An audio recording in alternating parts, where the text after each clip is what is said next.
MP के एक बड़े शहर में सुरेश और संध्या की शादी को 7 साल हो चुके थे। दोनों एक साथ खुशहाल जिंदगी जी रहे थे। पहले ही साल संध्या ने एक प्यारे लड़के को जन्म दिया जिसका नाम दीपक रखा गया। दीपक के आने से उनके जीवन में खुशियों की बहार आ गई थी। सब कुछ एक सुंदर सपने की तरह लगता था। लेकिन जिंदगी कभी कभी कैसी करवट ले लेती है इसका अंदाजा किसी को नहीं होता।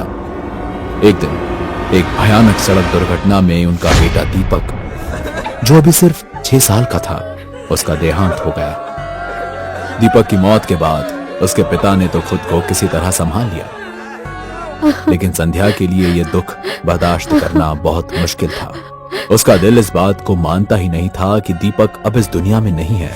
उसे अक्सर दीपक की आवाजें सुनाई देती थी। माँ, मैं यहाँ हूँ माँ।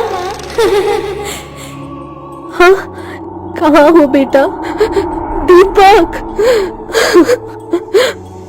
संध्या को लगता था जैसे दीपक उससे बात करना चाहता है। एक रात संध्या ने अपने मन की बात सुरेश से कही। सुरेश, वो यही कहीं है। हमारा बेटा वापस आना चाहता है। मैं उसकी आवाज सुन सकती हूँ। संध्या, तुम्हें क्या हो गया है? मैं कितनी बार कह चुका हूँ, दीपक अब हमेशा के लिए चला गया है। तुम उस सच को क्यों नहीं मानती?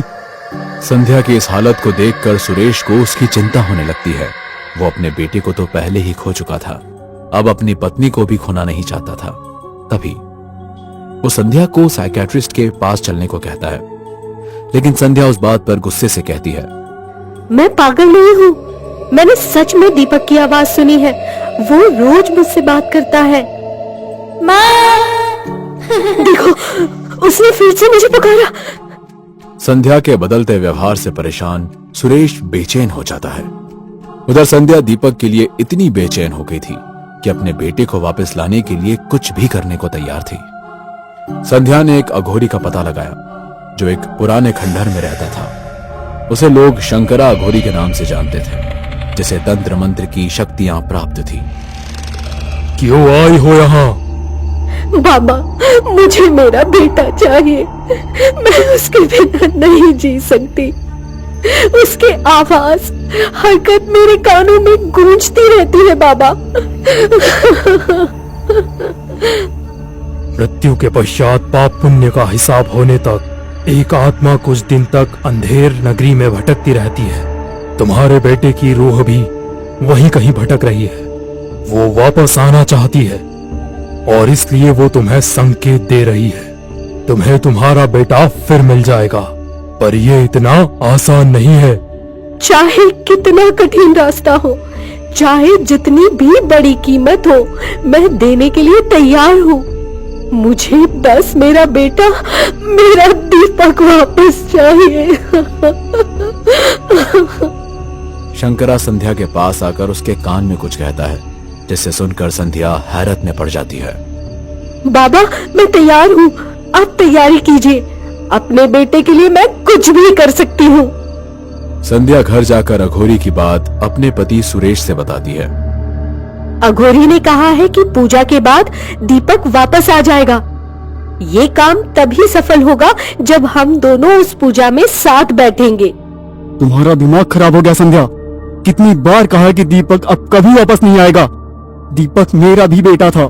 मैं भी उससे तुम्हारे जितना प्यार करता था, पर जो सच में देख रहा हूँ उसे तुम देखकर भी अनदेखा कर रही हो। ये एक पागलपन है और मैं इसमें तुम्हारा साथ नहीं दूंगा। रोहन के इस रवैये के कारण संध्या गुस्सा होकर खाना पीना छोड़ देती है, जिस वजह से संध्या की तबीयत बिगड़ने लगती है। संध्या की ये हालत रोहन से देखी नहीं जाती। संध्या की जिद के आगे रोहन अपने घुटने टेक देता है और इस पूजा में उसका साथ देने के लिए राजी हो जाता है। जिसके बाद सुरेश और संध्या शंकरा के बताए हुए पते पर पहुंच जाते हैं। वो जगह देखने में बहुत डरावनी थी।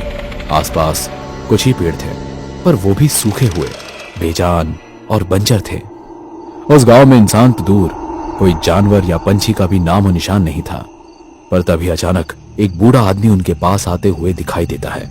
वापस लौट जाओ, उस कुएं के पास मत जाना, जहाँ से आए हो वहीं लौट जाओ। सृष्टि में सब कुछ विधि लिखित होता है। अगर उसे बदलने की कोशिश करोगे तो उसका अंजाम अच्छा नहीं होगा। वापस लौट जाओ। इतना कहते ही वो आदमी वहां से चला जाता है।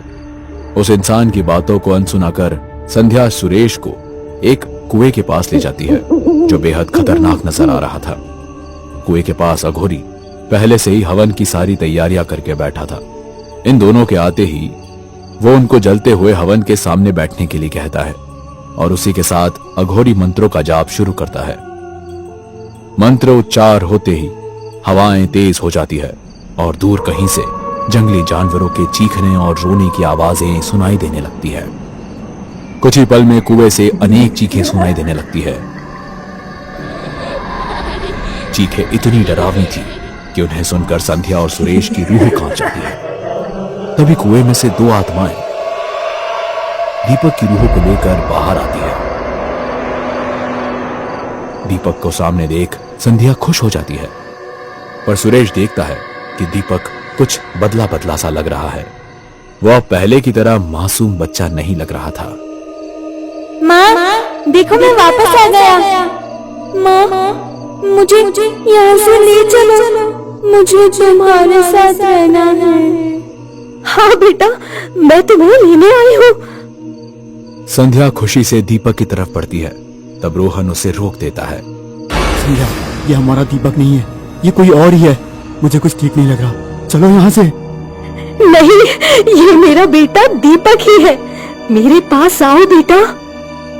एक बार फिर सोच लो लड़की, मैंने जो तुमसे कहा था तुम्हें याद तो है ना?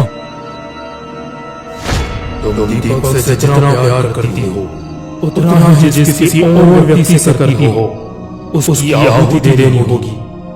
आत्मा के बदले आत्मा, यही इस अंधेर नगरी का नियम है। समय बर्बाद मत करो लड़की।